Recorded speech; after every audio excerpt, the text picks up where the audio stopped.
Frank, I think in your initial press conference last year, the first thing that you talked about was the defensive identity of the team and sort of how that's always been the leader.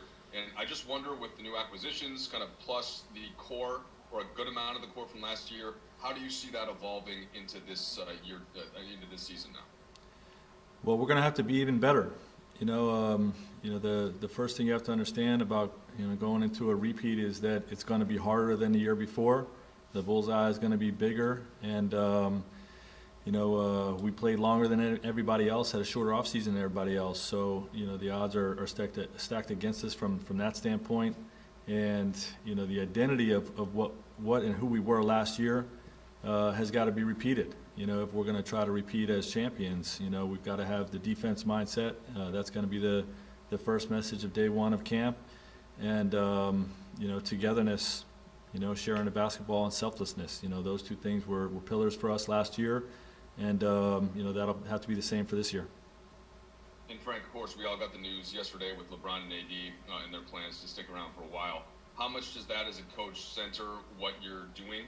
Whether it's building an offense, building a defense, how much does go around those two, and what kind of luxury is that for you as a coach? Well, obviously, those two guys are the cornerstones of our franchise, and everything's going to be built around them. Similarly to the way we structured things last year.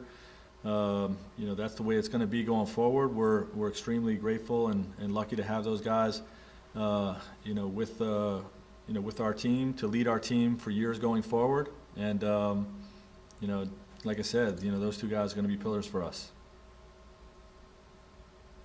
Okay, next up, Bill Oram, please. Hi, Frank. Good to see you again. Good to see you, Bill.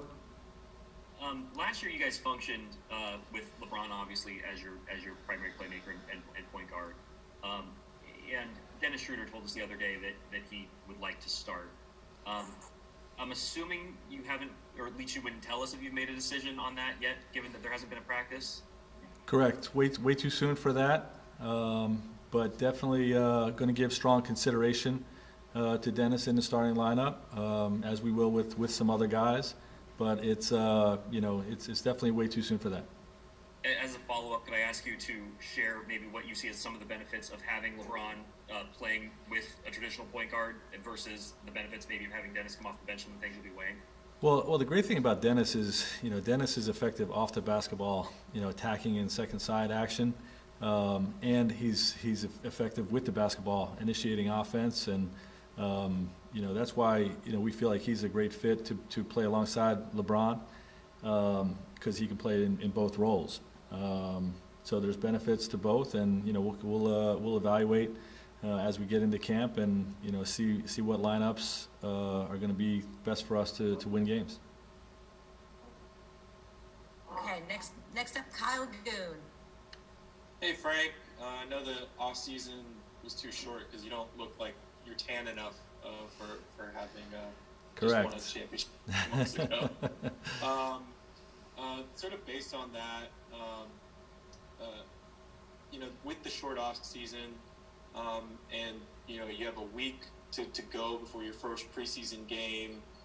How do you plan on balancing sort of the fact that a lot of guys haven't gone through their normal off-season training regimens and may not show up in the shape that you're used to seeing them, but also you got games to play and the season starts in 3 weeks or whatever it is?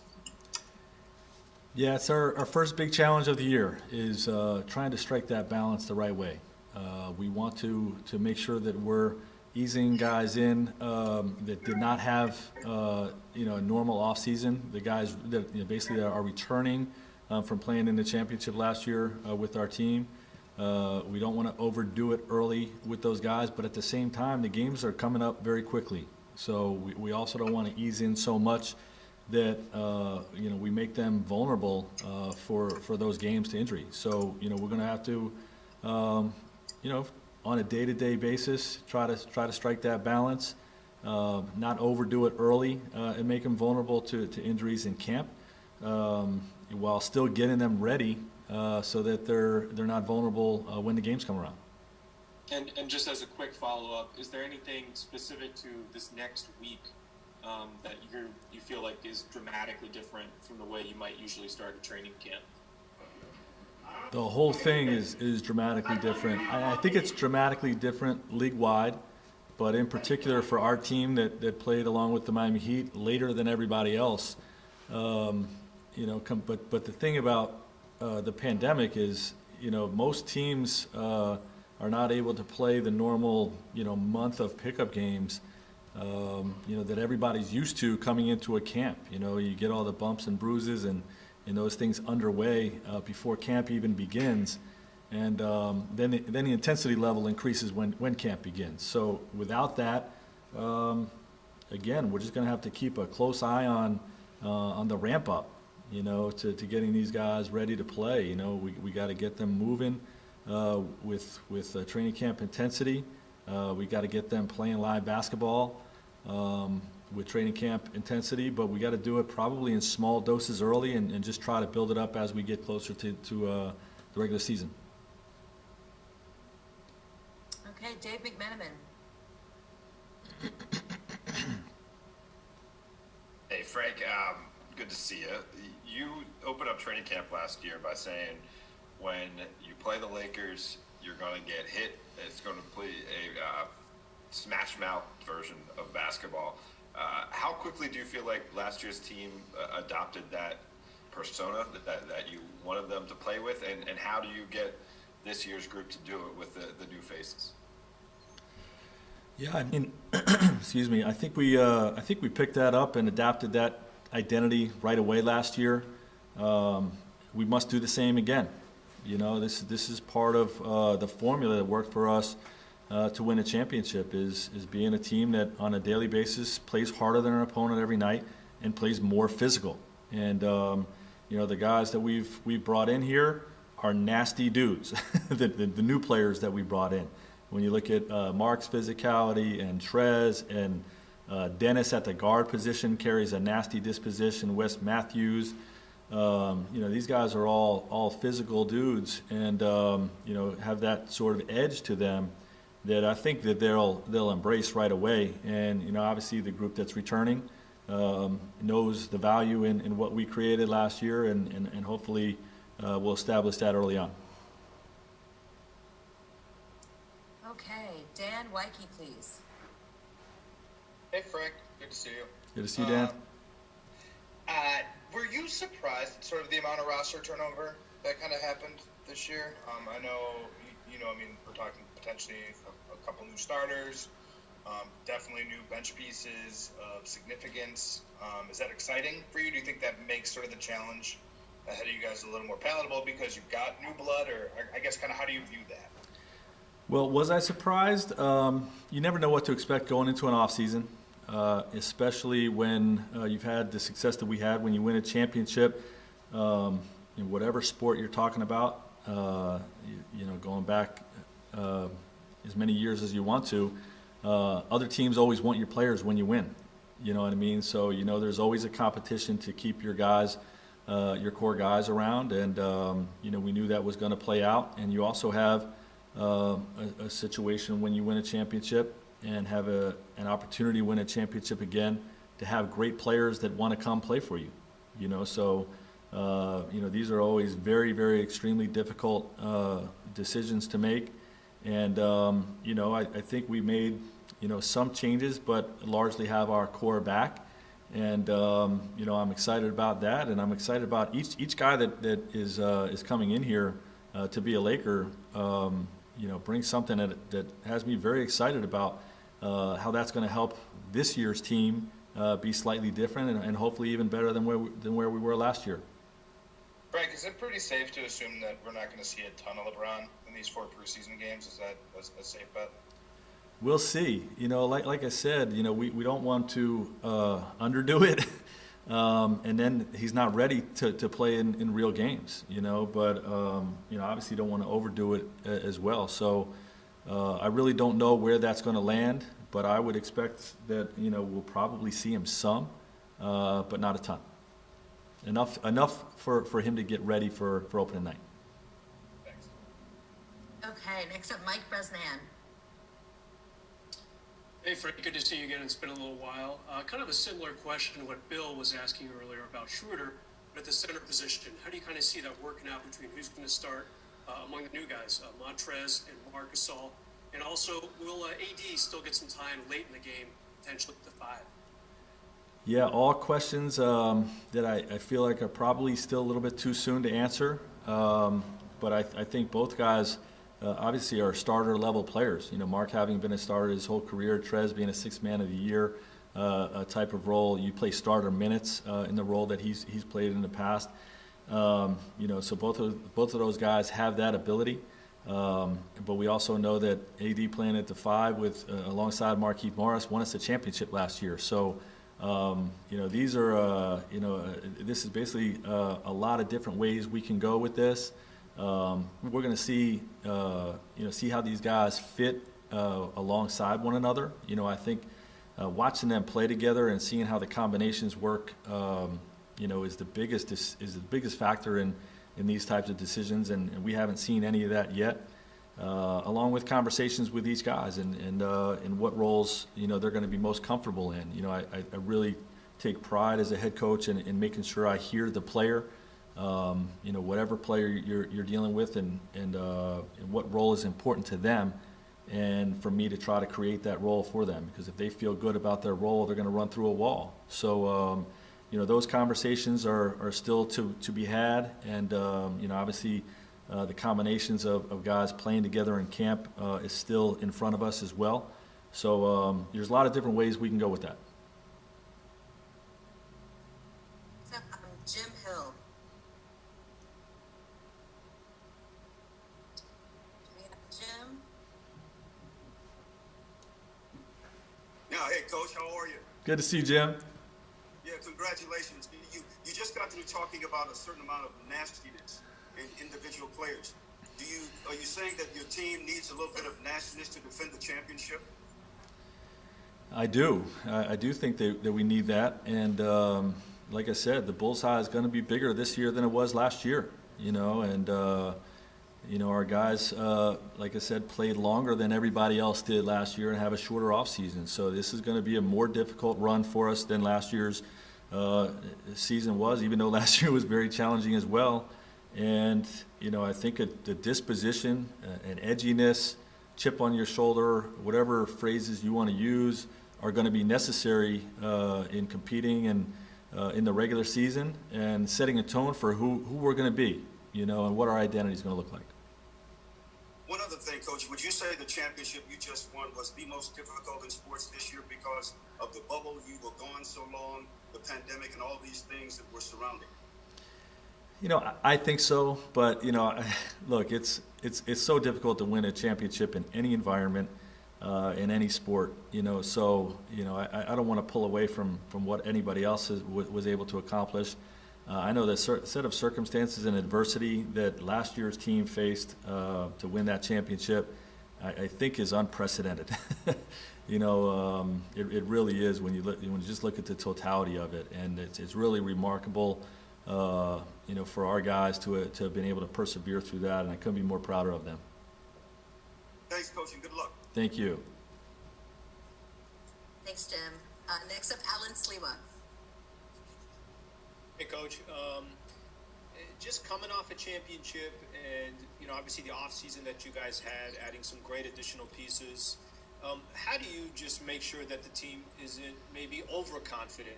A lot of people are picking the Lakers to repeat. Do you lean on a lot of the vets? Can you kind of just walk through what your thought process is in that, knowing that the team's going to be heavy favorites? Yeah, you know, look, just having coached LeBron and Anthony for a year, they've got the right perspective on this. You know what I mean? And you know, they take nothing for granted. You know, just in talking to them day to day throughout the year last year and talking about the challenges coming forward this year, like they understand it's going to be harder. You know, it doesn't matter what people are going to say about our team and, you know, our talent level and whether we're the favorites or not. Like, none of that really matters to those guys. You know, they know how hard it is, and they know all the work and sacrifice and commitment that goes into playing for that championship and reaching that goal. So, I really am not worried about that. I think our group has the right perspective. Okay, Joe Varden. Hi, Frank. Joe Varden from The Athletic. Good to see you, Joe. Hey, it's good to see you as well. You've been kind of answering this, I think, but I want to ask you directly. One of the things that you said all throughout the regular season last year was you wanted the Lakers to dominate, and you guys, you attacked the regular season with a sense of urgency that, like, frankly, most LeBron teams don't, and it was notable. But now you're coming off not only a title, but the shortest offseason in NBA history, and so can you take that same approach? Like, can you ask this team to have that kind of urgency, like, in December and January after literally just winning a title in October? 100% yes. We will play every minute of every regular season game like it's the championship because that's part of what won for us in the playoffs last year is that mindset that every time we're on the floor, we're playing harder than our opponent, period. And we're carrying more than our opponent, period.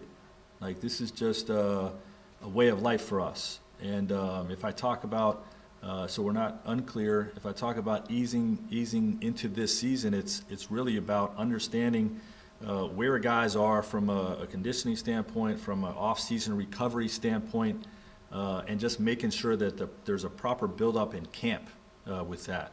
But when we get into the season, for sure, every game that we play, we're playing to play harder than an opponent and care more about that night's victory than our opponent, because that's the number one habit that you can build throughout the regular season is the habit of winning. And having that mindset every time we stepped on the floor paid dividends for us in the playoffs. And that's going to be the mindset this year. And what I like about it is that doesn't have to mean guys are going to play 45 minutes a night. We have such great depth that we can balance that out while still having the 5 guys on the floor competing like hell. Okay, just a couple more here. Melissa Rowland. Hey Frank, how you doing? Good, Melissa. How you doing? Good. I'm curious, considering how both physically and mentally grueling the bubble was. I'm curious, what was your guys' reaction when you guys found out just how quick the turnaround was actually going to be? Well, I don't want to answer for other people. I know different players and different coaches have different perspectives on this, even within our group. The players, I think in particular, they are mindful of the physical recovery that goes into starting a new season. So I think they would prefer more time, but you'd have to ask them. Me personally, individually, I was okay with it. I would prefer to see the NBA get back on as regular schedule as possible, even if that meant, we have to start a little bit sooner than, all of us would have liked. I just think that's it's good for the league. It's good for all of us involved, to not stretch a season out into October again. And to do that, you have to start sooner. So, me individually, I was okay with this start time. Okay, last question. Jordan Richard.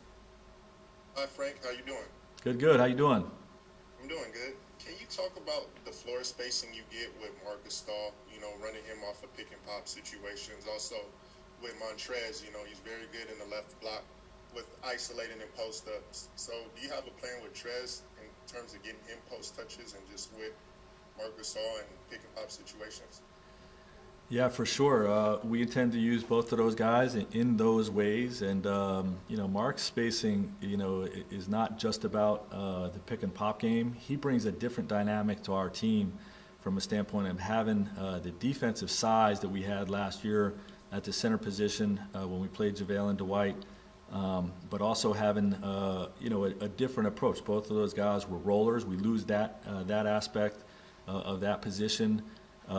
In terms of the lob threat, but Mark as a roller is a great passer. He's one of the best passers in the league at that position, And his spacing at the 3-point line, whether it's running flow offense through him at the top of the key, whether he's feeding the post to LeBron and Anthony and drawing the center away from the basket, or like you said, doing a pick and pop game, or spotting him up in the corner, top of the key when AD's rolling.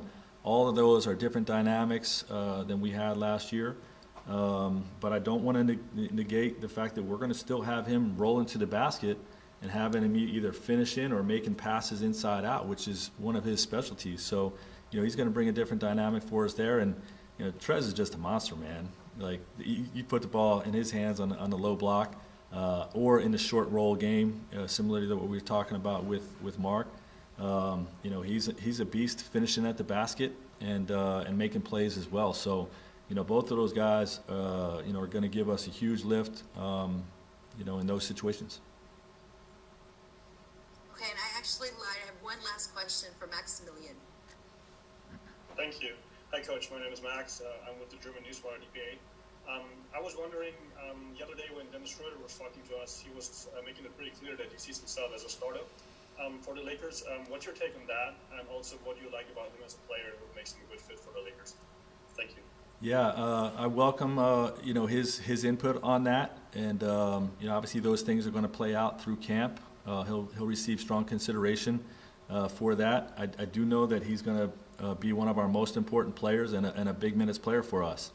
My impressions of him as a player is I love his edge, that he plays with, the demeanor, the nasty competitor side of him. Is something that you hate playing against, but you love it when he's on your team. And, I'm thrilled about it. He's one of the fastest guys in the league. And we were a great fast-breaking team last year, so I think he's only going to add to what we do in that regard. I've always called him the speeding bullet, when we played against him. Like, okay, what are we going to do about the speeding bullet? How are we going to slow him down? And I'm just thrilled to have him on our roster. There's probably very few coaches in the league that are bigger fans of his game than I am, and just excited that we were able to have this trade happen and bring him into the Lakers purple and gold.